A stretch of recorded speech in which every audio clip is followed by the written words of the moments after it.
Long ago, when America was still young and its cities bustled with the promise of new beginnings, Philadelphia stood as a beacon of hope and industry. The year was 1785, and the newly formed nation was finding its footing in a world of endless possibilities. The city's cobblestone streets rang with the constant rhythm of iron rimmed wagon wheels, carrying goods from distant farms and bustling ports. Market vendors called out their wares in melodious voices that mingled with the conversations of merchants, farmers, and craftsmen. Church bells marked the passing hours with their bronze voices, echoing off the brick facades of buildings that housed the dreams of countless families seeking better lives. The air itself seemed charged with ambition and determination. Everywhere one looked, there were signs of growth and progress.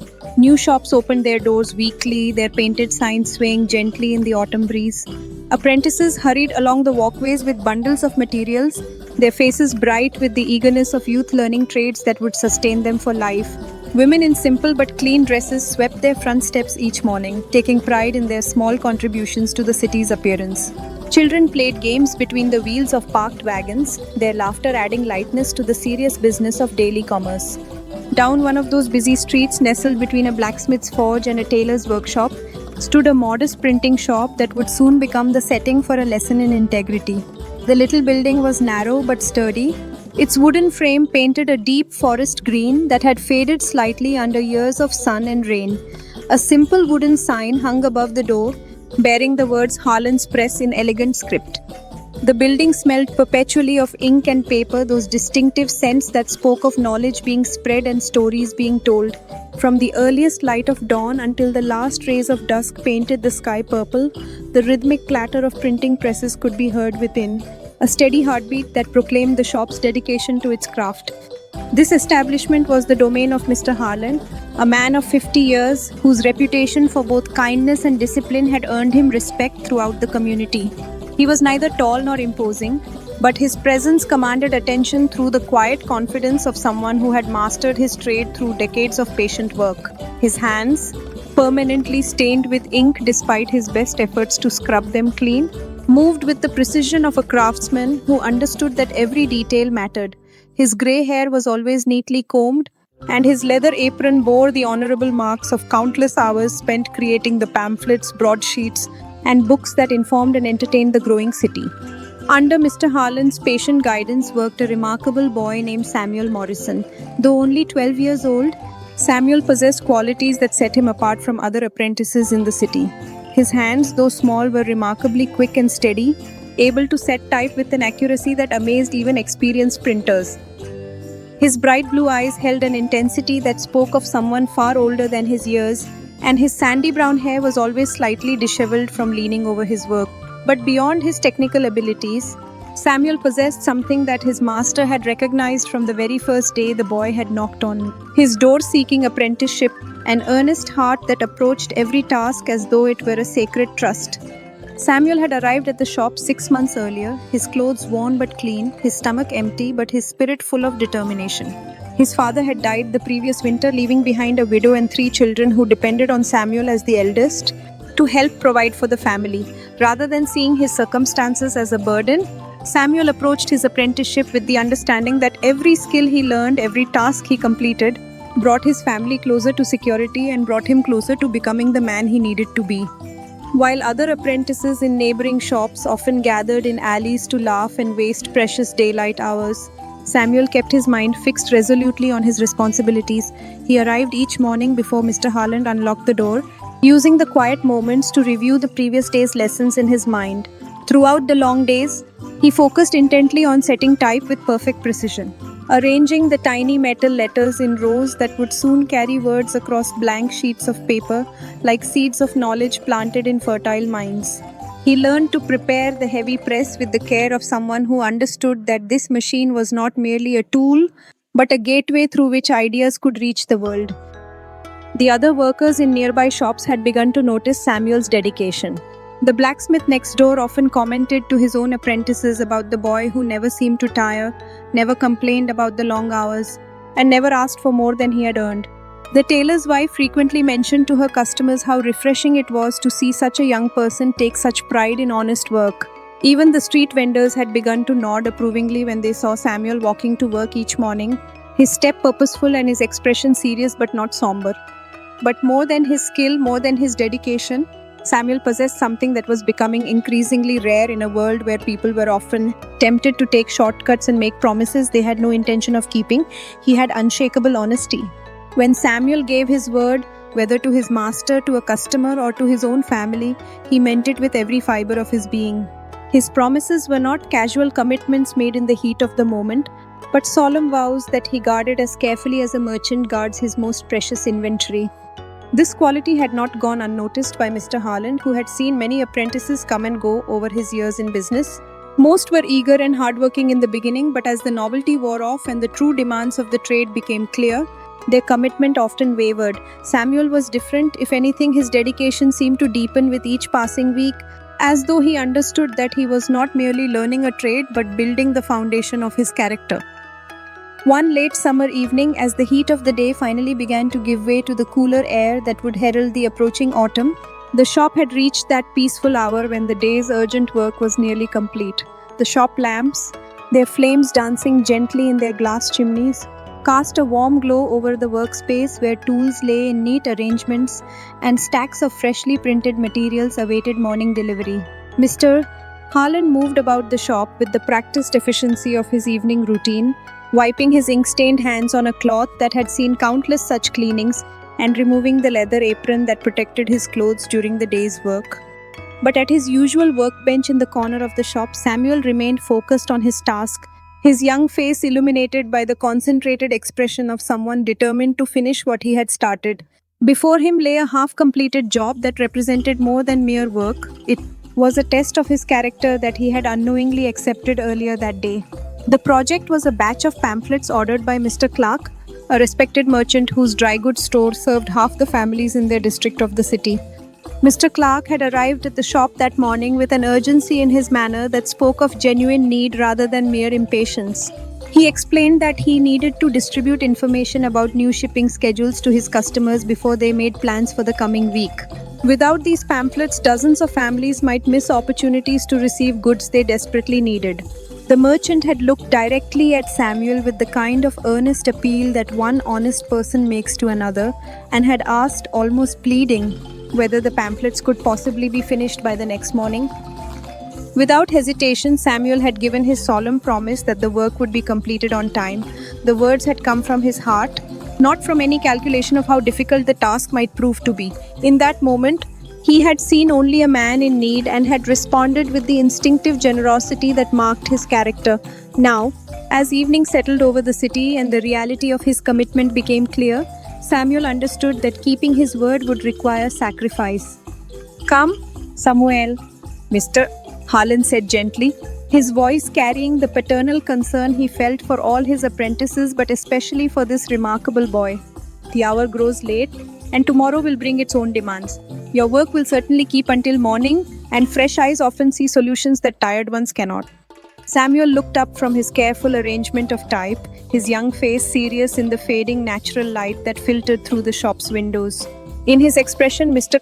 Harland could see the internal struggle between the natural desires of a 12-year-old boy and the moral conviction that had already begun to define Samuel's character.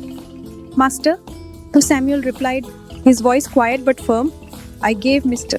Clark my word that his pamphlets would be ready when he arrives tomorrow morning.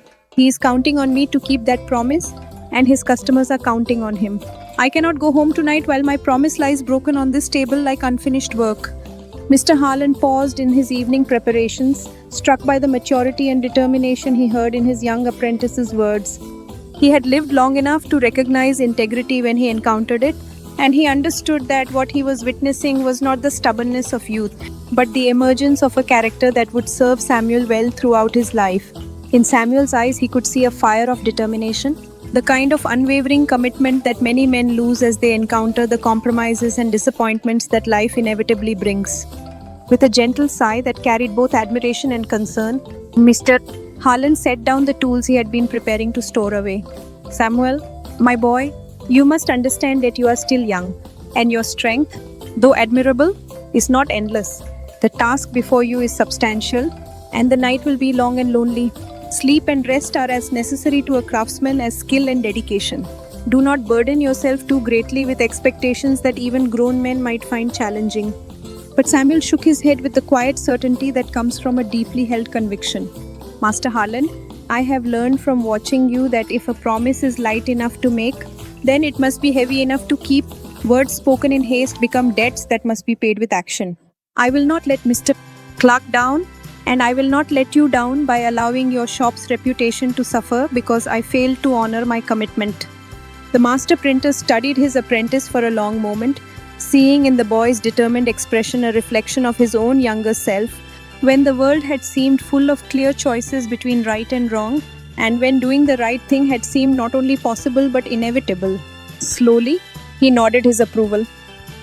Very well, Samuel, do what you feel your conscience demands.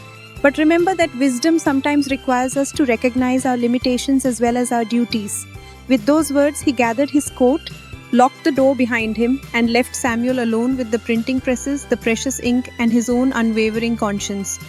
As the door closed and the sound of Mr. Harlan's footsteps faded into the distance, the shop settled into the deep quiet that comes only after a day of purposeful work has ended. Outside the windows, the familiar voices of the city gradually faded into silence as merchants closed their shops, families gathered around their dinner tables, and children were called inside for the night. The moon, nearly full and bright as polished silver, cast its gentle light across the rooftops and empty streets, transforming the bustling daytime city into a peaceful landscape of shadows and dreams. Inside the shop, Samuel lit a small lantern with steady hands, its warm glow immediately casting long, dancing shadows against the walls lined with sheets of paper, bottles of ink, and the various tools of the printing trade. The familiar sense of his workplace seemed more pronounced in the quiet evening air, the sharp, clean smell of fresh paper, the rich darkness of printing ink, and the faint metallic scent of the type itself. He arranged his workspace with the methodical care he had learned from months of practice, positioning each tool where it would be most useful during the long night ahead. Then, with a deep breath that carried both determination and acceptance of the challenge before him, Samuel set to work. Click, clack, click, clack. The familiar sound of type being set echoed through the quiet shop as Samuel's fingers moved with practiced precision. Each tiny block of metal type had to be selected, positioned, and secured with the understanding that a single misplaced letter could ruin an entire page and require starting over. In the dim light of his lantern, Samuel worked slowly and carefully, his eyes straining to distinguish between letters that looked similar, his fingers checking and double-checking each line before moving on to the next. The hours passed with surprising swiftness as Samuel lost himself in the rhythm of his work. His back began to ache from leaning over the type case, his fingers grew stiff from the precise movements required, and his eyelids grew heavy with the fatigue that comes from sustained concentration. More than once, he felt the overwhelming pull of sleep threatening to overcome his determination, and he had to stop work entirely to stretch his tired muscles and clear his mind. But each time weariness threatened to defeat him, Samuel would whisper to himself the words that had become his personal creed.